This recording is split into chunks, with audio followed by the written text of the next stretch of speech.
Selamat datang di channel terbaru saya, Bang Novel. Kultivator Ribuan Tahun, Chapter 10. Setelah Fang Yu pergi, Tang Mingde memandang Tang Xiaoro dengan mata aneh. Putrinya sangat cantik dan memiliki banyak pelamar. Tetapi ketika dia sampai pada Fang Yu, mengapa dia menghindarinya? Hei, pasti Xiaoro bahwa kamu terlalu biadab dan menjengkelkan Dr. Fang yang jenius. Tang Mingde menghela nafas dan berkata, "Aku tidak.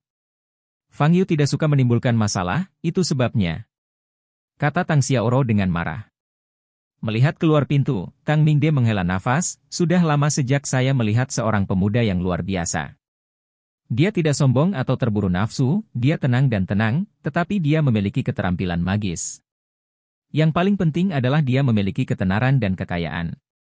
Ketika aku memberinya cek sekarang, penampilannya yang acuh tak acuh dan tenang jauh melebihi usianya. Orang macam apa yang bisa mengajar anak seperti itu? Aku benar-benar ingin bertemu orang tuanya ketika aku punya kesempatan."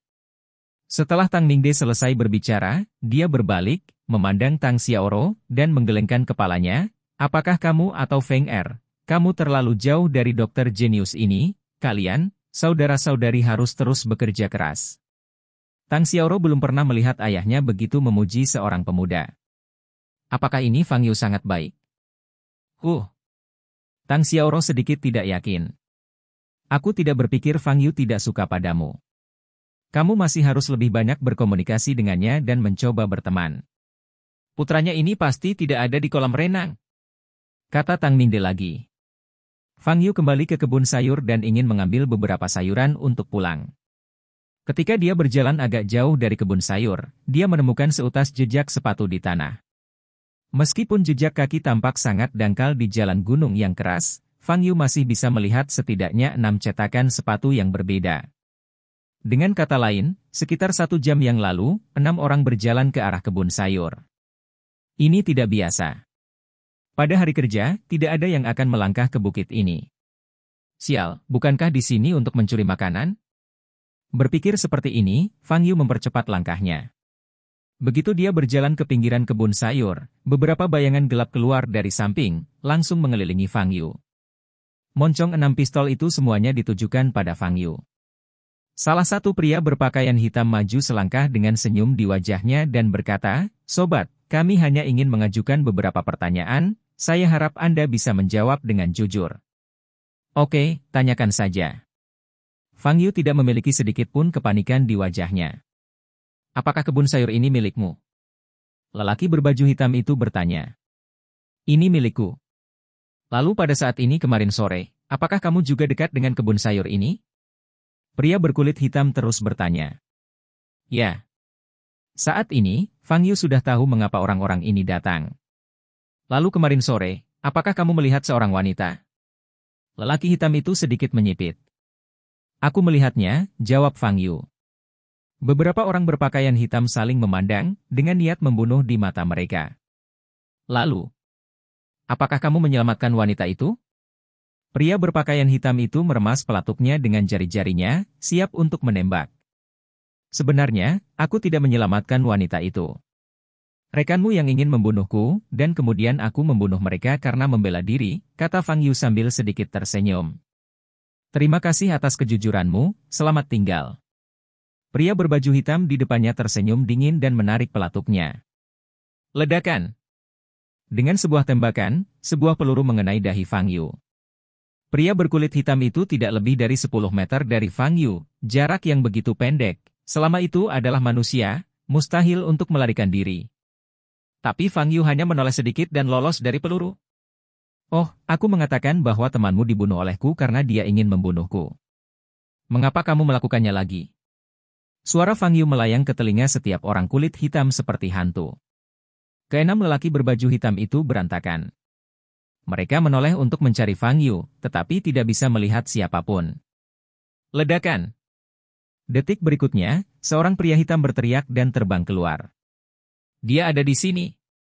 Teriak seorang pria hitam, dan menembak. Ledakan. Tembakan kacau terdengar, disertai dengan teriakan. Hanya dalam 30 detik, 5 dari 6 pria berbaju hitam jatuh ke tanah, kehilangan suara mereka. Yang terakhir adalah pria berkulit hitam yang baru saja mengajukan pertanyaan. Setelah melihat keterampilan hantu Fang Yu, pria berpakaian hitam itu tidak berdarah dan bergetar. Dia bertemu monster. Melarikan diri. Harus melarikan diri. Jika tidak, Anda tidak akan selamat. Pria hitam berbalik untuk berlari, tetapi melihat Fang Yu berdiri di depannya. Apa? Pria hitam berteriak dan mengangkat pistolnya untuk menembak Fang Yu yang sudah dekat. Retak. Tapi detik berikutnya, dia meraih tangan kanan pistol dan terpotong oleh telapak tangan Fang Yu. Pria berpakaian hitam itu menjerit dan duduk di tanah, matanya melebar, dan matanya penuh panik. Minta bala bantuan. Untuk memberitahu Nona Yang, pria ini adalah monster. Lelaki berpakaian hitam itu mengambil ponsel kuno dari sakunya dengan tangan kiri dan memutar nomor. Fang Yu menatapnya dengan tenang. 3 detik kemudian, pihak lain menjawab telepon. Ketika pria berpakaian hitam akan berbicara, Fang Yu menyambar telepon. Hei. Sisi lain terdiam untuk sementara waktu. Orang yang Anda kirim telah diselesaikan oleh saya. Saya benci masalah, jadi saya harap ini adalah yang terakhir kalinya, kata Fang Yu. Nona Yang, orang ini bukan orang biasa, kamu harus mengirim Big Ba terbaik. Ah! Pria berbaju hitam berteriak keras, tetapi sebelum selesai berbicara, Fang Yu menendangnya di dadanya dan berteriak, pecah nafasnya langsung. Siapa nama lengkapmu? Fang Yu bertanya ke telepon. Pihak lain tetap diam. Ya, jika kamu menolak untuk mengatakannya, ingat saja apa yang aku katakan, jangan macam-macam denganku. Setelah mengkonfirmasi bahwa tubuh Ji Rumei menutup telepon setelah berbicara. Wajah Ji Dongshan menjadi suram dan berkata, lantai, Rumei, Fang Yu menggosok apakah kamu yakin keluarga yang melakukan apa yang terjadi dalam beberapa hari terakhir? Aku yakin. Ada lebih banyak masalah daripada 10 tahun sebelumnya dan mengekspos Yang Insu. Keluarga Yang. Ji Rumei mengerutkan meletakkan telepon, tangannya sedikit gemetar. Berkata, dia dan keluarga yang tidak pernah diancam seperti ini. Sialan.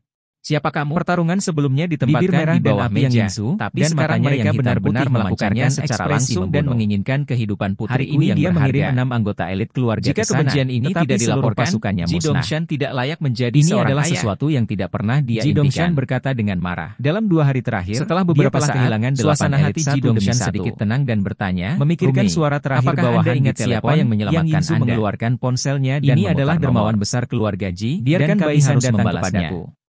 Mengingat keterampilan Fang Yu, Ji Rumei masih merasa takut. Ji Rumei terbangun dari koma dan melihat orang tuanya terlihat di samping muda dan sangat terampil. Melihat Ji Rumei memiliki senjata di tangan mereka, melepaskan hatinya yang menggantung, mereka bahkan tidak memiliki kesempatan untuk menembak. Apakah ada sesuatu yang tidak nyaman? Ji Rumei.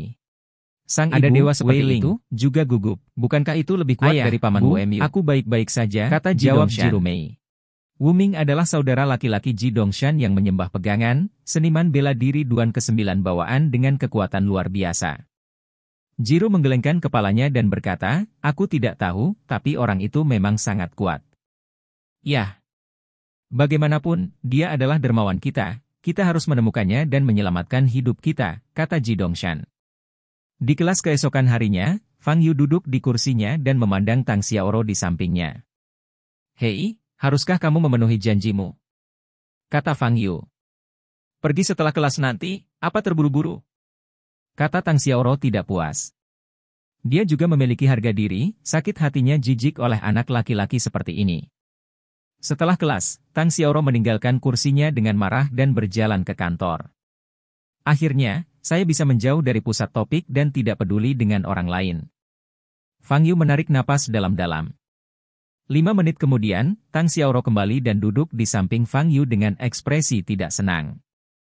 Dekan tidak diizinkan untuk berubah, dan aku dikritik? Terima kasih telah mendengarkan. Bila Anda menyukai channel ini, mohon dukungannya dengan subscribe, like, dan komen. Ditunggu ya.